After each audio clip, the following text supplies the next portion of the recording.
Good evening. आज हम लोग पढ़ेंगे बेज थ्योरम का क्वेश्चन नंबर प्रैक्टिस करने वाले हैं 3 और 4। सबसे पहले जबरदस्त तरीका से प्रैक्टिस करेंगे, उसके बाद हम लोग चैप्टर इंपॉर्टेंट जो इस चैप्टर का क्वेश्चन है वो क्वेश्चन मैं आज बताने वाला हूं आपको। जाइएगा नहीं, लास्ट तक बने रहिए। इंपॉर्टेंट क्वेश्चन इस चैप्टर का बेज थ्योरम का क्या है वो आपको नहीं पता, लेकिन आज पता चल जाएगी। तो बच्चों सबसे पहले जो एनसीईआरटी बुक का 3 और 4 नंबर है इसको बनाता हूँ। 3 नंबर से ज्यादा इंपॉर्टेंट 4 नंबर है, तो पहले 3 हो जाए। पहले वाला वीडियो आप पहले देख लेना, अगर इस वीडियो में पहली बार आए तो पहले वीडियो में क्वेश्चन 1 2 बनाया हुआ थ्योरम, तो इसे बेज थ्योरम का फॉर्मूला प्रूव किया गया वो भी बताया गया है। तो स्टार्ट करते हैं हम लोग बच्चों। तो हम लोग का क्वेश्चन नंबर 3 कह रहा है, क्वेश्चन नंबर 3 कहता है of the student in a college, it is known that for 60% reside in hostel. हम लोग के कॉलेज में जितने भी बच्चे पढ़ते हैं उसमें से 60% स्टूडेंट विचार करते हैं कि हमें हॉस्टल में रहना है। तो क्या होगा, let E1 equal to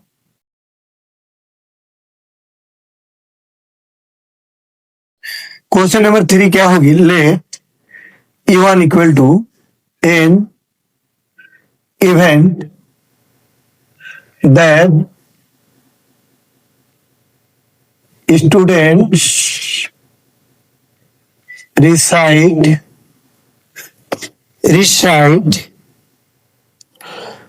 in hostel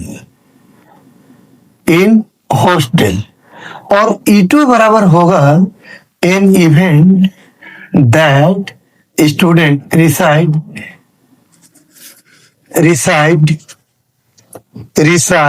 day scholar होना चाहिए, रिसाइड, हाँ डे स्कॉलर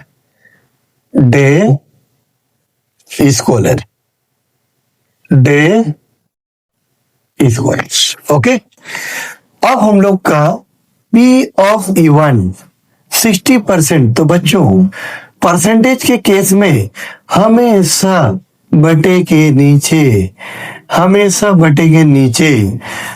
100 लेना है, 40% दिस। अब लेट है, एक इवेंट और आती है इस क्वेश्चन में, वो इवेंट क्या है, ग्रेड ए लाने का इवेंट है। तो an event of attending grade A, an event of attending grade A. तो बच्चों एक बच्चा ग्रेड ए लाता है हॉस्टल में रह के, इसका वैल्यू कितना है, हॉस्टल में रह के 30%, तो 30/100। और एक स्टूडेंट ग्रेड ए लाता है डे स्कॉलर घर से आके 20%। अब हमें क्या क्वेश्चन में फाइंड आउट करना है, हमें क्वेश्चन में क्या कैलकुलेट करना है, जरा ध्यान से देखिए। नाउ हमें कैलकुलेट करना है कि बच्चा ग्रेड ए लाता है, हमें कैलकुलेट करना है इसमें। At the end of the year one student is chosen at random from the college and he has grade A. What is the probability that the student is a day scholar? देखिए grade A लाता है, बच्चा कहाँ का है, day scholar है। तो इसका फॉर्मूला क्या होगा, ऊपर होगा P A intersection E2 open होगा PA। तो बच्चों फॉर्मूला हम लोग क्या पढ़े, इसका फॉर्मूला होता है P of E2 into P A E2 और P E1 into P A conditional probability E1 plus P E2 into P A conditional probability E2। तो ये हम लोग का फॉर्मूला हो गया। अब इस फॉर्मूला में हम लोग क्या करेंगे, सारे वैल्यू को पुटिंग करेंगे। सारे वैल्यू को जब हम लोग बैठाएंगे तो बच्चों इधर मैं लिखता हूं। तो वैल्यू मेरे पास क्या है, P ऑफ E2 का वैल्यू है 40/100 और ये वैल्यू है 20 इंटू 100। फिर P ऑफ E1 वैल्यू है 60 इंटू 30। फिर क्या है, फिर है 30 इंटू 100, 40 इंटू 100, 20 इंटू 100। क्या हो गया आगे, 800, 1 2 3 4, 1800, 1 2 3 4, प्लस क्या होगी 800 बटे होगी 10,000, 800 ओपन कितना 10,000 बट्टे 1 2 3 4, इसको ऐड करो तो होगी हम लोग का 2600। 800 बट्टे 10,000 इंटू 10,000 बट्टे 2600, तो 10,000 कैंसल, ये दोनों भी कैंसल। उसके बाद क्या होगी, इसको काटेंगे 2 से, इसको काटेंगे 10, 4/13 इस क्वेश्चन की होगी आंसर। तो बच्चों कैलकुलेशन तो आपको बहुत मजे तरीका से आता है। तो हम लोग आगे बढ़ेंगे अब क्वेश्चन नंबर 4। बहुत मजेदार क्वेश्चन है क्वेश्चन नंबर 4, बहुत मजेदार क्वेश्चन है। क्वेश्चन कह रहा है, in answering a question on a multiple choice test. एक मल्टीपल चॉइस टेस्ट है, मतलब ऑप्शनल क्वेश्चन है। A student either knows the answer or guess। एक बच्चा एक तो क्वेश्चन के आंसर जानता है या तो गेस करता है, मतलब अनुमान से आंसर देता है। Let 3/4 be the probability that he knows the answer।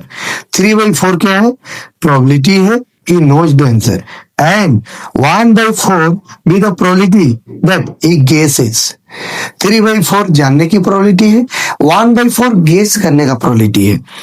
उसके बाद तो हम लोग के पास 2 इवेंट है, एक जानना और एक गेस करना।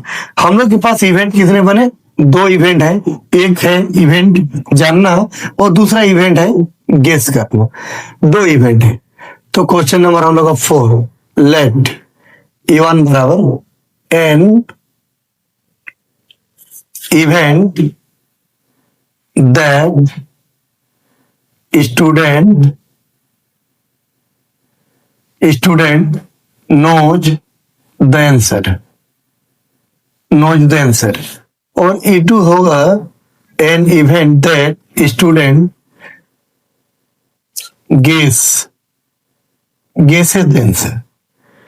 P of E1 बराबर है 3/4 और P of E2 बराबर है 1/4। हो गया यहां तक।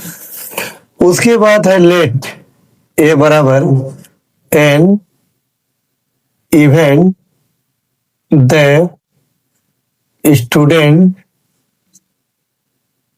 गिव्स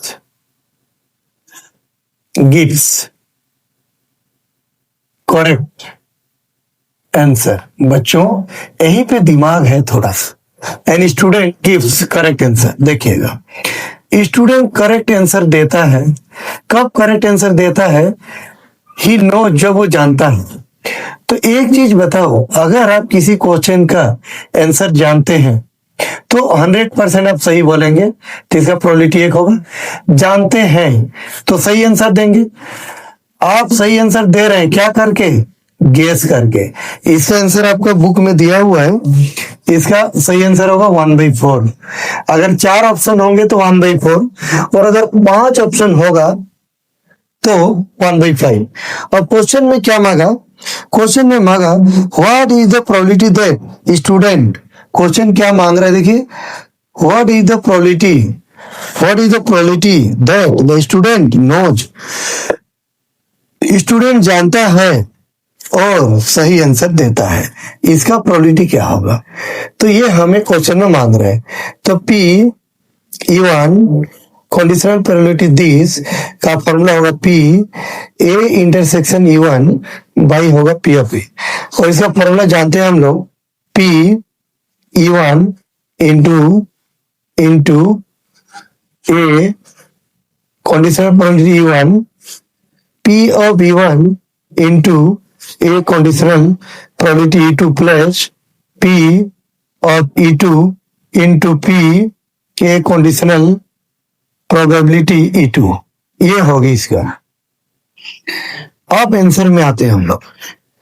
आंसर में अगर हम जाएंगे तो इसका क्या होगा, E1 का वैल्यू है 3/4 और ये आंसर है 1, 3/4 इंटू 1 प्लस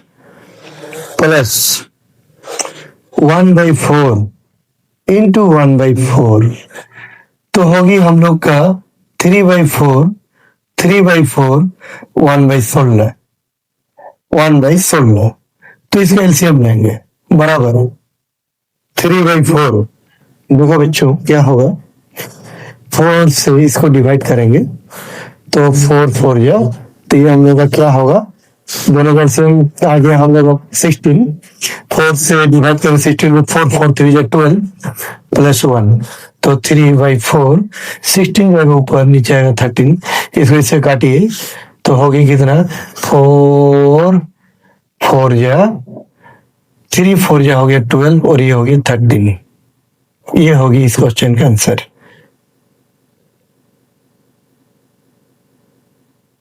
ये आंसर होगी। तो सबसे इंपॉर्टेंट पॉइंट अपन बात करते हैं। इस क्वेश्चन में क्या था, एक जानना और एक गेस करना, दो चीज था, जानना जान के आंसर देना, गेस करके आंसर देना। तो जानने का प्रोबेबिलिटी भी दिया हुआ है 3/4, गेस करके 1/4। और एक इवेंट, एक इसमें क्वेश्चन क्या है, N event that student gives correct answer, student सही आंसर दे रहा है इसकी प्रायिकता मेरा घटना, तो स्टूडेंट सही आंसर देगा जब वो जानता है, तो जानेगा तो सही बोलेगा, तो एक।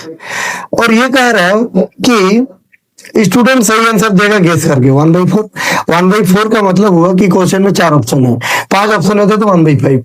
अब हमें बताना है कि बच्चा सही आंसर दे रहा है, बच्चा जानता है और सही आंसर देगा, जानता है सही आंसर देगा, जान के भी कभी कभी गलती होती है, जान के भी कभी कभी गलती हो जाती है, जानता है सही आंसर देगा, जान के भी कभी कभी मुंह से मिस्टेक से निकल जाता है गलत, तो वो चीज की बात हो रही कि क्या इससे प्रायिकता है कि वो जानता है सही आंसर ही बोलेगा। तो आ गया मेरा 12/13। चलिए बच्चों आगे क्वेश्चन आते हैं हम लोग। नेक्स्ट क्वेश्चन में हम लोग आते हैं, नेक्स्ट क्वेश्चन पे आते हैं।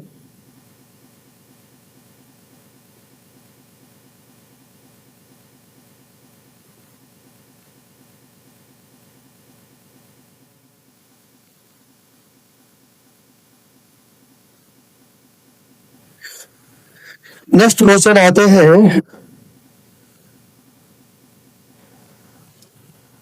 नेक्स्ट क्वेश्चन 5 नंबर क्वेश्चन अभी हम लोग नहीं बनाएंगे इसको।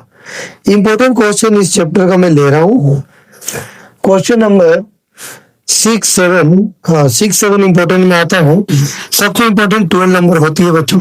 सबसे इंपॉर्टेंट क्वेश्चन बेस थ्योरम में एग्जाम में अक्सर 12 नंबर क्वेश्चन आता है, तो 12 तो हम बनाएंगे ही। 5 नंबर क्वेश्चन अभी हम नहीं बनाएंगे, इसको नेक्स्ट क्लास में, नेक्स्ट वीडियो में हम बनाएंगे इसको। तो अभी हम विचार कर रहे हैं या तो 5 नंबर ही बना लेते हैं 5 नंबर। क्वेश्चन कह रहा है a laboratory blood test is 99% effective.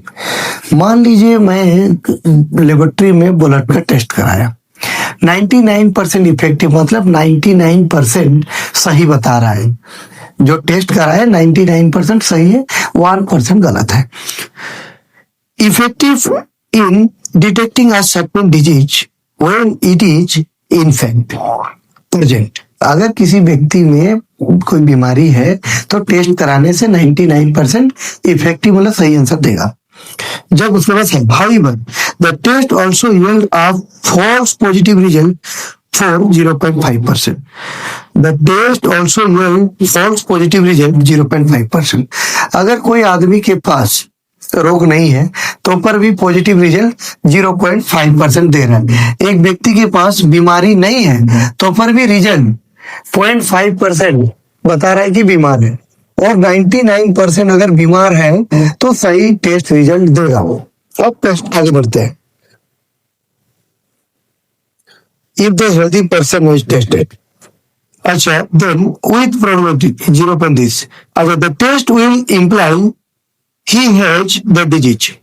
If 0.1% of the population actually has disease, 0.1%, 0.1% आदमी के पास वास्तव में बीमारी है, actually has disease, actually has disease, actually has disease. If 0.1% of the population actually has the disease, what is the probability that a person has the disease? What is the probability that a person has disease? एक आदमी के पास बीमारी है, disease. Given that his test result is positive, test result is positive, test result is positive, ठीक है, test result is positive, ये हमें बात करना है। तो क्वेश्चन कह रहे हैं what is the probability that the person has the disease, person has the disease.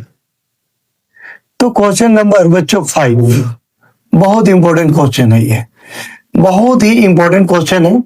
Question में क्या कह रहा है, फिर से एक बार रिपीट कर लेते, लॉन्ग टाइप क्वेश्चन है। इस क्वेश्चन में कह रहा है कि अगर हम टेस्ट कराएंगे तो 99% इफेक्टिव होगा। अगर 99% इफेक्टिव होगा मतलब अगर कोई व्यक्ति के पास रोग है और टेस्ट कराएंगे तो पॉजिटिव रिजल्ट 99% मिलेगा, और अगर पॉजिटिव रिजल्ट 99% मिलेगा।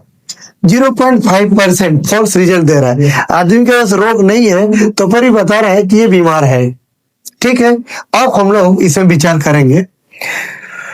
विचार क्या करेंगे, लेट करेंगे। सबसे पहले इवन क्या है, इवन हो गया N event that a person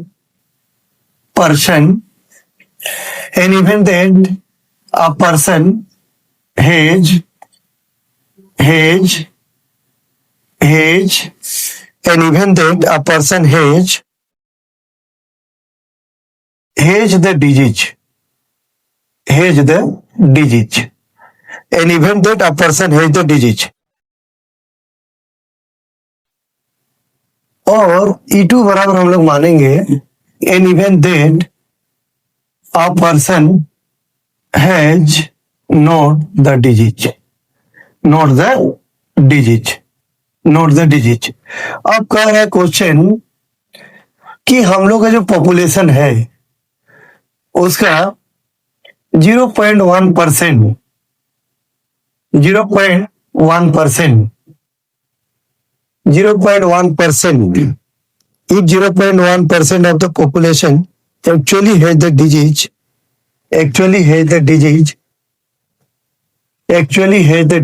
कह रहा है कि 0.1% एक्चुअली में क्या है, रोगग्रस्त है।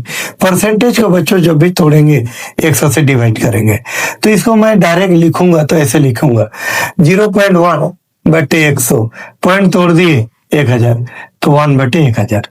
तो ऐसे कितने पॉपुलेशन होगा। तो एक चीज बताइए, किसी खेल में जीतने की प्रायिकता प्लस हारने की प्रायिकता, जीत आने की प्रायिकता प्लस जीत न आने की प्रायिकता का जोगफल कितना होता है, 1 होता है। तो इतने व्यक्ति जब मेरा बीमार है तो कितने नहीं है, 1 माइनस P ऑफ E1, तो 1 माइनस 1/1000, तो 900।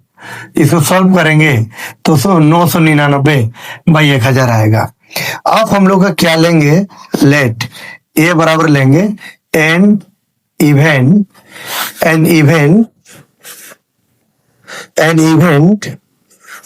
दैट द टेस्ट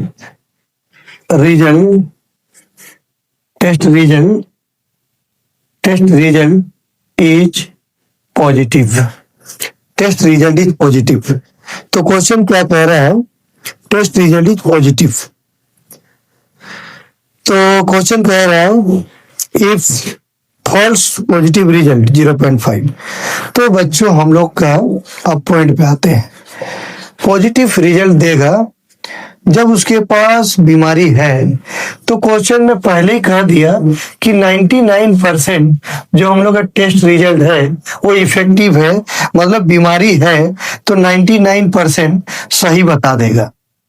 और क्वेश्चन में ये कह रहा है कि आपका बीमारी नहीं है लेकिन आपका रिजल्ट जो है टेस्ट रिजल्ट 0.5%, 0.5%, नीचे 2 जीरो मतलब 0.005% आपका रिजल्ट जो है पॉजिटिव बता रहा है। तो ये हो गया, आपके पास रोग नहीं है तो पर भी इतना परसेंट पॉजिटिव बताया, जब रोग था तो 99% पॉजिटिव बताया, और एक पॉपुलेशन जो है रोगग्रस्त होने का प्रोबेबिलिटी 0.1 था, नहीं होने का इतना होगा।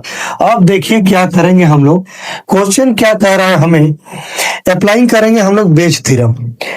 बेच थ्योरम का जब अप्लाई करेंगे तो हमें क्या मांगा है क्वेश्चन में, नाउ हमें क्वेश्चन में मांगा है कि what is the probability that a person has disease. What is the probability that a person has disease, मतलब आदमी रोगग्रस्त है और टेस्ट रिजल्ट पॉजिटिव देगा, इनकी क्या प्रायिकता है। तो P(E1) कंडीशनल प्रोबेबिलिटी दिस बराबर होगा P(A) इंटरसेक्शन E1 बटे P ऑफ A। और P ऑफ A का हम लोग फॉर्मूला जानते हैं, इसका फॉर्मूला जानते हैं हम लोग, P of E1 into P A conditional probability E1, P of E1 into P A conditional probability E1 plus P of E2 conditional probability P A intersection E2। अब बच्चों हम लोग यहाँ पे सारे वैल्यू बैठाएंगे। तो P ऑफ E1 का value है 1/1000 इंटू ये वैल्यू है 99/100। फिर है इसको तोड़ के रख देते हैं तो आ जाएगा 1000, 5/1000, 1/1000 into 99/1000 plus P of E2 है 999/1000 इंटू 5/1000। ये होगी हम लोग का सोल्यूशन। अब इसको हम लोग आगे बढ़ेंगे, आगे लेके बढ़ेंगे तो आंसर क्या आएगी। इधर मैं डिलीट करता हूं बच्चों।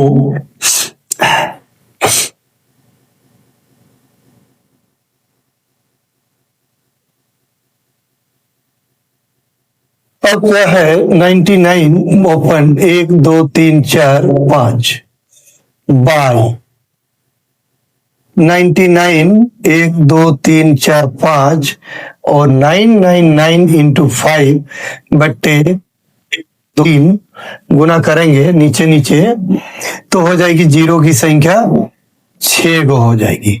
और अगर इसको भी गुना करके लिख दें तो 9 5 हो गया 45, 9 5 45 का 5 हासिल 4, 9 5 45 और 4 हो गया 49, फिर हासिल 4, 9 5 45 और 4 हो गया 49। तो अब क्या करना है, यहाँ जीरो की संख्या 6 है, यहाँ 5 है, यहाँ भी ऊपर नीचे के को बढ़ा दिए तो अब क्या होगी 99 बटे 1 2 3 4 5 और इसका तो हम लोग लोसो ले लेंगे 1 2 3 4 5 6 ऊपर एडिंग हो जाएगी तो 499 बच्चों 0 और 5 को ऐड करिए 5, 9 9 18 का हो गया 8, 9 9 18 और 1 हो गई 19, 19 का 1 4 और 1 हो गया 5। अब इसको सॉल्व करेंगे तो 99 ओपन 1 2 3 4 5 इंटू 1 2 3 4 5 6 ओपन 9 5 9 8 5। अब इसको क्या करना है, इसको सॉल्व करेंगे तो ये पांचों जीरो मेरा कैंसिल होगी। अब बचा कितना ऊपर 10, 5 2 जा 5 1 जा 5, 5 1 जा 5, इसको डिवाइड करेंगे 5 से, 5 1 जा 5, बचा 4, 4 और 48, 5 ने हो गया 45, बचा कितना 3, 3 उधर 5 35, 5 7 35। अब क्या करना है, इसको 3 से काटेंगे, 3 3 जा 3 3 9, 3 3 9 बचा हम लोगों का 2, तो 29, 3 ने 27, 3 ने 27। फिर काटेंगे इसको कितना से, 3 से, 3 1 जा 3 3 जा 3 3 जा, तो बच्चों कितना होगा 11 दूनी 22 और नीचे आ गया 133। ये इस क्वेश्चन का एकदम सही आंसर होगा। बार बार इस क्वेश्चन को प्रैक्टिस कर लेना, ये क्वेश्चन भी बहुत इंपॉर्टेंट है। आराम से बने रहिए, लगे रहिए, प्रेम से पढ़िए। जय हिंद बच्चों।